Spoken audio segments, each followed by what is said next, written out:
I wanted to be petty during my stepsister's wedding, but karma got her and my family bad. When I, 29 female, was little, like 7 years old, my dad cheated on my mother with my stepmom, Karen. After her divorce, my mom moved away and got married again. I was always under the impression that my mother abandoned me, and that's what my dad told me too. Karen had a daughter at the time who was 5, Mia. Mia and I were kind of close growing up, but when we both hit puberty, our personalities changed and we were different. Mia was a typical girly girl. She developed beautifully. She was basically like Casey from Euphoria. She would get all the attention. Even my relatives preferred her over me. I was basically a nerd. I was interested in sports, but I was told that I do not look bad, and I am very attractive and pretty in my own way. But I was overshadowed by Mia.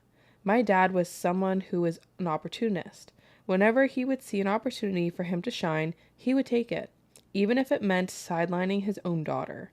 He saw that Mia got more attention than me, so he invested everything on her. I was kind of jealous, not gonna lie. But I wasn't really that bothered because I believed if I did something good, I would be appreciated. So I studied hard and got into a prestigious university. That was the only time my father threw me a party because I was the first in my family to do it. But Mia was jealous of it. So anyways, during my last year of high school, I started dating Tim. He proposed to me when we were sophomores in college, but we decided to wait till our graduation. So one day during our semester break, I went to his home and I saw him fucking Mia. I was shocked to say the least. I remember I was crying and screaming at him. I could never forget the smirk on Mia's face. That's when I knew Mia was a bitch. So my dad and my stepmom knew about it, and guess what? My dad told me to forgive them. His logic was, quote, Tim fell out of love with me, so he fell in love with your sister. You should give them your blessing instead of being petty.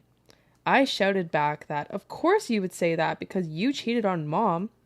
My dad and me had a screaming match. He told me he would disown me if I did not accept them and come to their wedding. I remember that I stormed off and I cried for like days.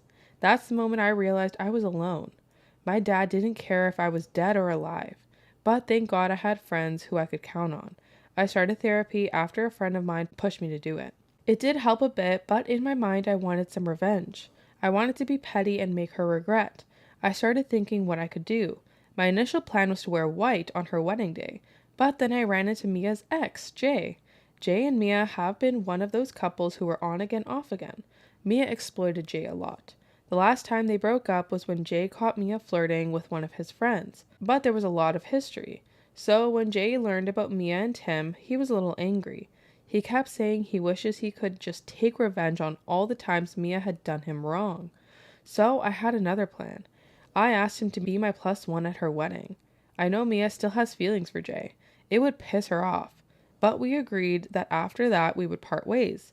So when the wedding came, I was not in the wedding party. My dad was cordial with me because I wasn't creating trouble. So I went to her wedding with Jay, and I was wearing a bright red dress because I read that red means you slept with the groom. It was also over the top. I might have made some heads turn. When Mia saw me with Jay, her face turned pale. I was purposely being very touchy with Jay, like whispering in his ear, touching his shoulder, dancing with him very closely. I swear Mia was just as red as my dress. I was also asked to give a speech. I kept it short, quote, Thank God I do not have more sisters, otherwise Tim would have swapped Mia with one of them. You know, he has a fetish for fucking his fiance's sisters behind her back. Me and Jay were asked to leave. The next day, I was bombarded with messages and phone calls. I didn't pick any of them up. As for Jay, he stuck to our deal and I never saw him again.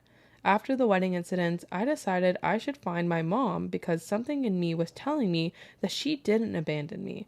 It wasn't hard to find her. I found her on Facebook and we started chatting. She is married and has 2 boys, my half-brothers. I got the real story from her. She didn't abandon me. My father won the custody case.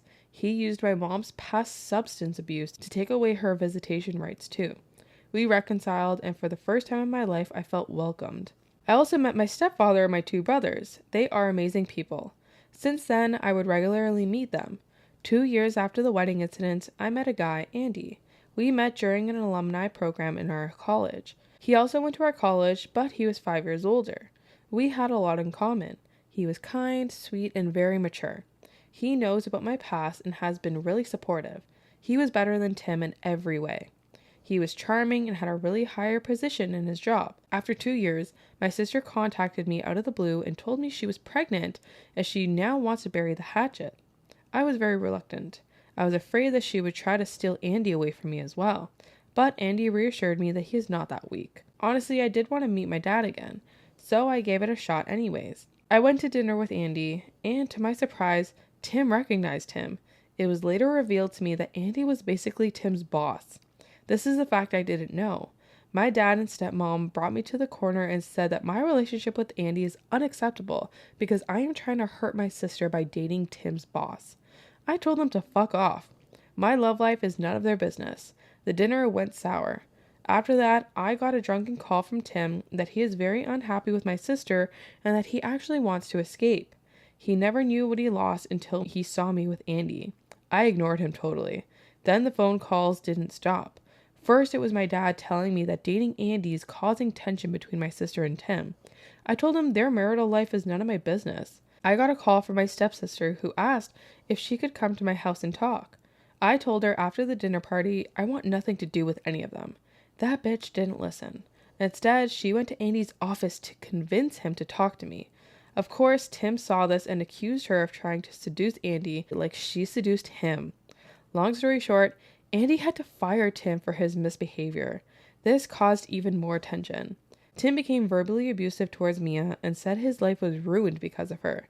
They separated. Tim is trying to figure out how he can handle the divorce proceedings. After the Tim and Mia drama, my dad suddenly showed up in my apartment. He was bawling his eyes out that he caught Karen sleeping with his male cousin. He was devastated.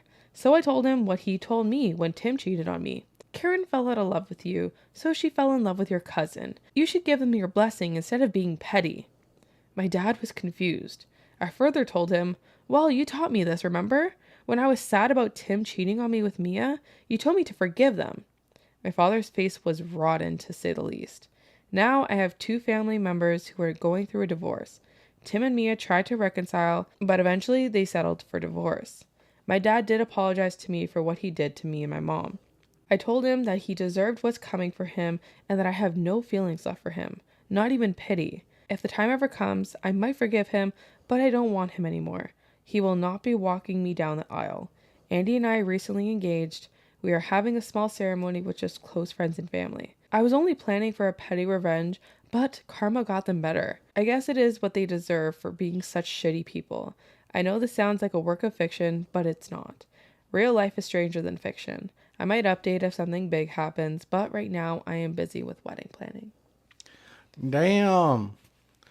Karma is my boyfriend. Am I the asshole for leaving my boyfriend after finding a woman in our bed? So I, 26 female, am going on a trip to London with my sister today. I've been staying with her since yesterday because she lives close to the airport.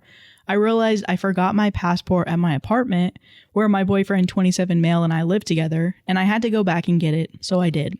I texted him this morning to let him know I was coming back to get my passport, but he didn't respond, and when I got there, he looked really antsy and suspicious. I went into our bedroom and I found a woman I didn't recognize lying on our bed, fully clothed, and I just went on autopilot, grabbed my passport, and told him we're over and left.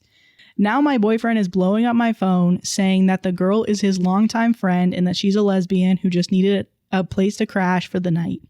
I don't believe him because he never mentioned anything about her staying over while I was gone, and this whole situation feels off. He's saying I'm making a huge mistake and that he's telling the truth, but honestly, I'm just really hurt and confused.